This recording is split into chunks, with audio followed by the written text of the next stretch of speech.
Hi friends, వేగా గ్రామంలో Annapurna temple చూడండి. అన్నపూర్ణాదేవి మన తెలంగాణ రాష్ట్రంలో ఎక్కడా లేదండి, ఒక కాశీలో మాత్రమే ఉంది. అలానే ఈ వేగా గ్రామంలో అన్నపూర్ణ మాత ఉంది. ఇక్కడ ఏవైనా కోరికలు కోరుకుంటే తప్పకుండా నెరవేరుతాయన్న అమ్మ దయ ఉంటే అన్నీ ఉన్నట్టే అంటారు కదా. అదేవిధంగా ఇక్కడ అన్నపూర్ణ మాతని మనం ఏదైనా అడిగితే తప్పకుండా ఇచ్చేస్తుందండి. మన కోరిక తీరిన వెంటనే మనం ఇక్కడ వడి బియ్యం సమర్పించుకోవాలండి. చూడండి ఎంత చక్కగా నవ్వుతూ ఉందో అమ్మ, కనిపిస్తుందా అండి? చూడండి, అమ్మ ముందే శివయ్య కూడా ఉన్నాడండి. చూడండి ఎంత చక్కగా ఉంది అమ్మ.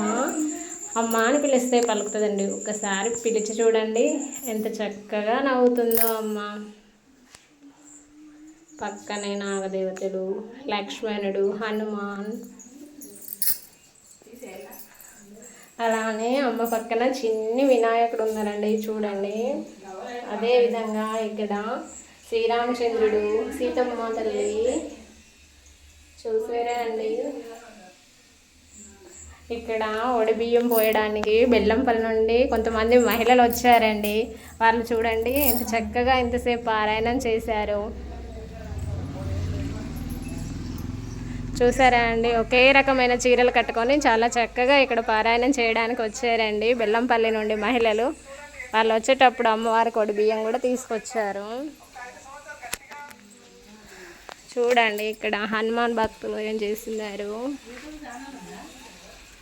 చూసారా ఫ్రెండ్స్.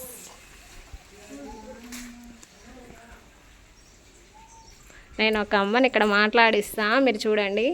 అమ్మ, మీరు ఇక్కడికి ఎందుకు వచ్చారు? నమస్తే, మేము అన్నపూర్ణ దేవి దగ్గరికి వడి బియ్యం పోయడానికి వచ్చామండి.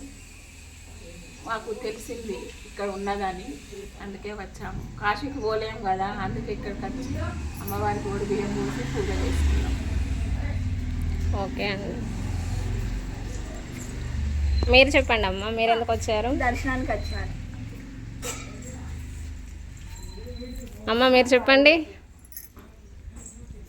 శ్రీ అన్నపూర్ణాదేవి అయిన అన్నపూర్ణాదేవి మాత దర్శనానికి వచ్చామండి. అమ్మ మీరు చెప్పండి. మేము అన్నపూర్ణాదేవి దర్శనానికి వచ్చామండి. అంటే అమ్మవారి కాశీలో ఉంది అని తెలుసు, ఇక్కడ ఉందని మొన్ననే తెలిసింది కాబట్టి ఎంతో మాకు భాగ్యం. అమ్మవారిని దర్శించుకోవడం మాకు ఎంతో అదృష్టం అనుకొని భావించి ఈరోజు ఇక్కడ ఏ ఊరిది వీగాంలో ఉందని తెలుసుకొని వచ్చినాం. మేము అమ్మవారిని దర్శించుకోనికి చాలా ఆనందంగా ఉంది, చాలా అదృష్టం చేసుకున్నాం మేము దేవుని దర్శించుకొని.